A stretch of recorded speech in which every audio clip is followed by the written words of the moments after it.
Dear student of LLB third year, कल तक के लेक्चर में आपने देखा कि जो कॉम्पोजिशन ऑफ कोर्ट्स है, क्रिमिनल कोर्ट्स, उसमें सेक्शन 11 तक के प्रोविजन हमने डिस्कस किए थे, जिसमें सेशन कोर्ट्स और जुडिशियल मजिस्ट्रेट्स के कोर्ट्स की कॉम्पोजिशन की बात की गई थी।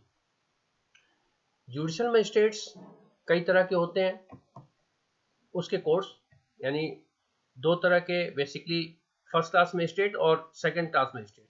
और फिर जो कोर्ट इस्टेब्लिश किए जाते हैं उसमें सेक्शन 11 तक आपने देखा कि मुख्य न्यायिक मजिस्ट्रेट और अपर न्यायिक मजिस्ट्रेट के कोर्ट्स और इसके अलावा स्पेशल मजिस्ट्रेट्स के कोर्ट भी इस्टेब्लिश किए जा सकते हैं। राज्य सरकार इन कोर्ट्स की इस्टेब्लिशमेंट करेगी with the consultation of high court. तो इसलिए इसमें कितने कोर्ट्स इस्टेब्लिश किए जाते हैं ये पूरी तरह से गवर्नमेंट के, सरकार के विवेकाधिकार पर निर्भर करता है। कल मैंने इस बात की चर्चा की थी कि जो इस्टेब्लिशमेंट ऑफ कोर्ट है वो तो गवर्नमेंट का डिसीजन है, लेकिन उन कोर्ट्स पर अपॉइंटमेंट कौन करेगा ये पूरी तरह से हाई कोर्ट का जो इंस्ट्रक्शन होता है। और मुख्य न्यायिक मजिस्ट्रेट और अपर न्यायिक मजिस्ट्रेट या अतिरिक्त मुख्य न्यायिक मजिस्ट्रेट, इसके संबंध में सेक्शन 12 ऑनवर्ड चर्चा है। सेक्शन 12 के प्रोविजन देख लेते हैं। जैसा कि स्लाइड में आप देख रहे हैं कि क्रिमिनल प्रोसीजर कोड के सेक्शन 12 सब क्लॉज 1 ये प्रोवाइड करता है कि उच्च न्यायालय प्रत्येक जिले में, जो महानगर क्षेत्र नहीं है, एक प्रथम वर्ग न्यायिक मजिस्ट्रेट को मुख्य न्यायिक मजिस्ट्रेट नियुक्त करेगा। इसका इन्फरेंस क्या निकलता है कि हर जिले में एक सीजेएम होगा। ठीक है। अब इसके बाद नेक्स्ट स्लाइड में आप देख लेंगे, जो कि सेक्शन 12 सब क्लॉज 2 में प्रोविजन है कि उच्च न्यायालय किसी प्रथम वर्ग न्यायिक मजिस्ट्रेट को अपर मुख्य न्यायिक मजिस्ट्रेट नियुक्त कर सकता है। यानी जो सीजीएम है वो भी फर्स्ट क्लास मजिस्ट्रेट होगा और जो अपर चीफ जुडिशियल मजिस्ट्रेट है एसीजीएम, वो भी फर्स्ट क्लास मजिस्ट्रेट होगा। ठीक है ना। और ऐसे मजिस्ट्रेट को इस संहिता के अधीन या तत्समय प्रवृत्त किसी अन्य विधि के अधीन मुख्य न्यायिक मजिस्ट्रेट की सब या कोई शक्तियां जिनका उच्च न्यायालय निर्देश दे होगी। तो सीजीएम और एसीजीएम को शक्तियां बराबर सी होती हैं, क्योंकि दोनों एक ही रैंक के होते हैं। इसकी चर्चा मैंने पहले भी कई बार कर चुकी है। लेकिन जो एसीजीएम है वो सीजीएम के अंडर में होगा। ये पहले इसके अधीनस्थ होने की चर्चा पहले के सेक्शंस में कर दी गई है। अब यहां पर अब नेक्स्ट 12 सब क्लॉज 3 में दो सब क्लॉज है, ए और बी। तो इसके सब क्लॉज 3 उपखंड क ये चर्चा करता है, ये प्रावधान करता है कि उच्च न्यायालय आवश्यकता अनुसार किसी उपखंड में किसी प्रथम वर्ग न्यायिक मजिस्ट्रेट को उपखंड न्यायिक मजिस्ट्रेट के रूप में पदाधित भी कर सकता है और उसे इस धारा में विनिर्दिष्ट उत्तरदायित्व से मुक्त कर सकता है। यानी अब इसका कॉम्पोजिशन इस तरह से आप समझ लीजिए कि एक डिस्ट्रिक्ट में जनरली एक सेशन कोर्ट होगा और उसके अलावा एडिशनल सेशन कोर्ट भी होंगे। और इसी तरह से मजिस्ट्रेट कोर्ट की एस्टेब्लिशमेंट किया जाएगा तो उसमें जिले स्तर पर एक चीफ जुडिशियल मजिस्ट्रेट यानी सीजीएम होगा और उसके अलावा एसीजीएम भी होंगे। लेकिन अगर किसी उपखंड में यानी सब डिवीजन एरिया, जिसको हम तहसील लेवल कहते हैं, तहसील लेवल में अगर कोई न्यायिक मजिस्ट्रेट का कोर्ट एस्टेब्लिश किया जाता है तो वहां पर उच्च न्यायालय आवश्यकता अनुसार किसी फर्स्ट क्लास न्यायिक मजिस्ट्रेट को वहां पर उपखंड न्यायिक मजिस्ट्रेट के रूप में भी पदाधित कर सकता है।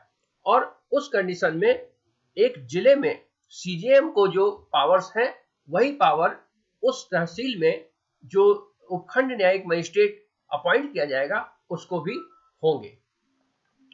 तो इस तरह से एक अरेंजमेंट किया गया है कि आवश्यकता अनुसार जितने भी कोर्ट्स हैं उनकी स्टैब्लिशमेंट किया जा सकता है और उसी हिसाब से जो सुप्रीम कोर्ट है, हाई कोर्ट है, वो उसमें उनकी नियुक्ति भी करेगा। अब इसके बाद जो नेक्स्ट स्लाइड है, यहाँ पर ये जो जैसे मैंने बताया कि सेक्शन 12 सब क्लॉज 3 में दो खंड है, क और ख। तो क में आपने देखा कि उपखंड मजिस्ट्रेट के रूप में किसी की नियुक्ति की जा सकती है, और खंड ख क्या कहता है कि प्रत्येक उपखंड न्यायिक मजिस्ट्रेट को मुख्य न्यायिक मजिस्ट्रेट के साधारण नियंत्रण के अधीन रहते हुए उपखंड में अपर मुख्य न्यायाधीश मजिस्ट्रेटों से भिन्न न्यायिक मजिस्ट्रेटों के काम पर पर्यवेक्षण और नियंत्रण की शक्तियां भी होंगी। इसका अर्थ क्या हुआ? इसका अर्थ यह हुआ कि उपखंड में जो मजिस्ट्रेट लगाया गया है वो भले ही डिस्ट्रिक्ट लेवल पर चीफ जुडिशियल मजिस्ट्रेट के और बराबर का है, लेकिन वो चीफ जुडिशियल मजिस्ट्रेट के नियंत्रण में होगा, और उपखंड स्तर पर अगर अपर मजिस्ट्रेट लगाया गया है तो उसका नियंत्रण उसके अधीन नहीं होगा। यानी जो उपखंड स्तर पर भले ही कोई अपर न्यायाधीश लगा हो, वो उसके अंडर में नहीं आता। तो इसकी हायरार्की क्या हो गई? हायरार्की ये हो गई कि डिस्ट्रिक्ट लेवल पर जो चीफ जुडिशियल मजिस्ट्रेट है उसके साधारण नियंत्रण में ही जो उपखंड मुख्य न्यायाधीश है वो रहेगा, उपखंड मजिस्ट्रेट उसके नियंत्रण में ही रहेगा, ठीक है ना। और जो अपर मुख्य न्यायाधीश मजिस्ट्रेटों से भिन्न न्यायिक मजिस्ट्रेटों के काम पर पर्यवेक्षण और नियंत्रण की शक्तियां भी होंगी। तो इसमें से देखिए, उपखंड लेवल पर जो मजिस्ट्रेट्स हैं वो तो इनके अंडर में होंगे, लेकिन उपखंड स्तर पर अगर कोई अपर मुख्य न्यायाधीश मजिस्ट्रेट है तो वो इसके नियंत्रण से बाहर होगा, क्योंकि अपर मुख्य न्यायाधीश जो है वो सीजीएम के कैटेगरी का होता है, उस लेवल का होता है। इसलिए उनकी सीनियरिटी को ध्यान में रखते हुए इस तरह के प्रोविजन बनाए गए।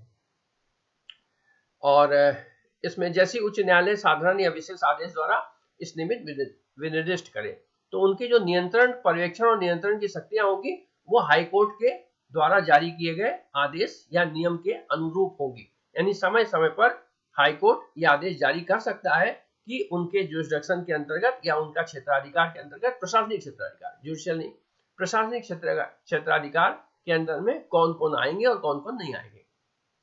लेकिन एक बात जो हिडन है, जो इसमें लिखी नहीं गई है, वो ये है कि जो अधिकारी सेलेक्ट होके जाते हैं, अगर हम आरजेएस की बात करें तो आरजेएस के थ्रू जो सेलेक्ट होके जाते हैं उसमें सीनियरिटी का विशेष ध्यान रखा जाता है, और ऐसी कोई स्थिति नहीं आने दी जाती जबकि कोई सीनियर मजिस्ट्रेट किसी जूनियर मजिस्ट्रेट के नियंत्रण या पर्यवेक्षण में हो।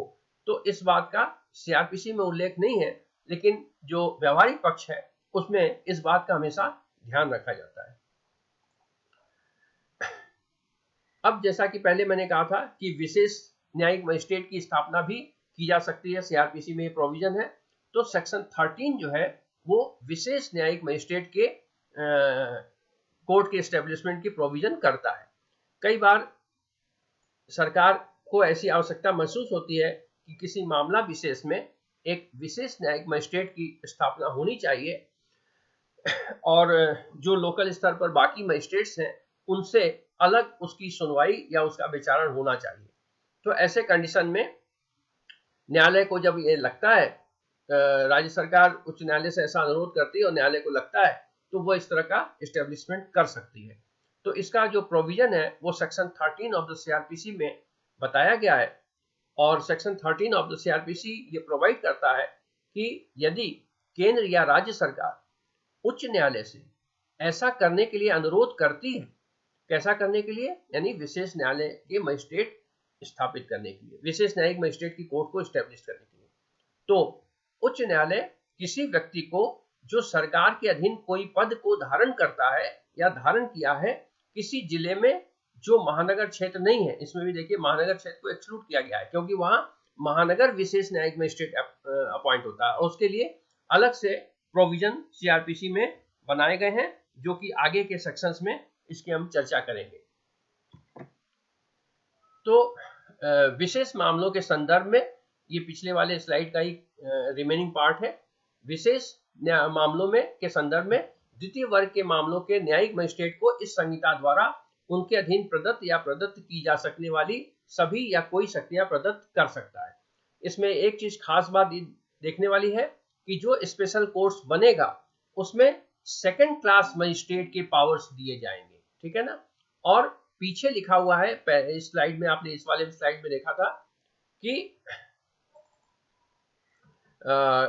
पिछले स्लाइड में कि वहां पे ये लिखा था कि कोई भी व्यक्ति, न्यायालय किसी व्यक्ति को जो सरकार के अधीन कोई पद को धारण करता है, यानी इसमें ये उल्लेख नहीं किया गया है कि जुडिशियल सर्विसेज का ही हो, वो सरकार के अधीन पद धारण करता है तो उसको भी अपॉइंट किया जा सकता है। और लेकिन वो जो अपॉइंटमेंट होगा वो सेकंड क्लास मजिस्ट्रेट के कैटेगरी का होगा। विशेष मामलों के संदर्भ में द्वितीय वर्ग के मामलों के न्यायिक मजिस्ट्रेट को इस संहिता द्वारा या उनके अधीन प्रदत्त या प्रदत्त की जा सकने वाली सभी या कोई शक्तियां प्रदत्त कर सकता है।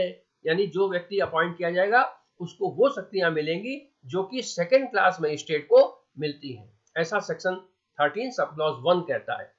लेकिन इसके साथ एक प्रोविजो भी लगा हुआ है कि ऐसी कोई शक्ति किसी व्यक्ति को प्रदान नहीं की जाएगी जब तक उसके पास विधिक मामलों के संबंध में ऐसी अर्हता या अनुभव नहीं है जो उच्च न्यायालय नियमों द्वारा विनिर्दिष्ट करे।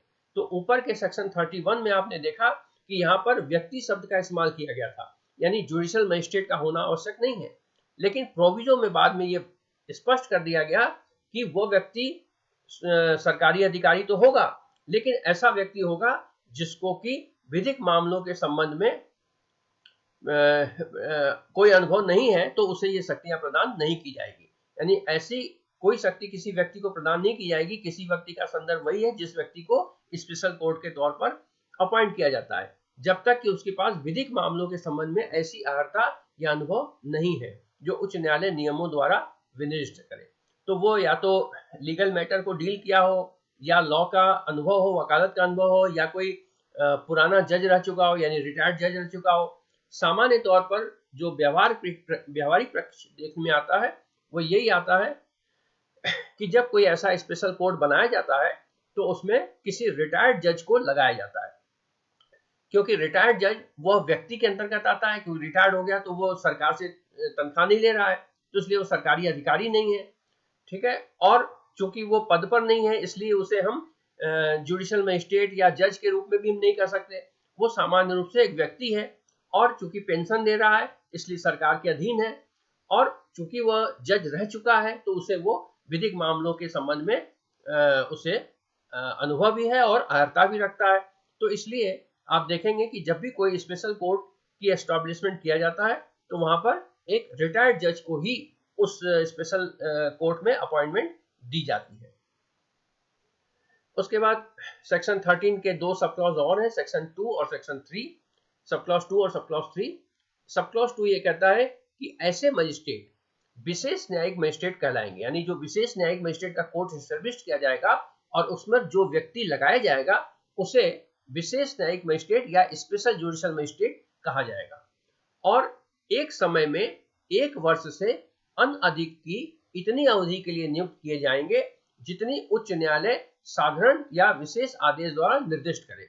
यानी पहली बात तो इसमें यह हो गया कि वो 1 वर्ष से अधिक की अवधि के लिए नियुक्त नहीं किया जाएगा, ठीक है।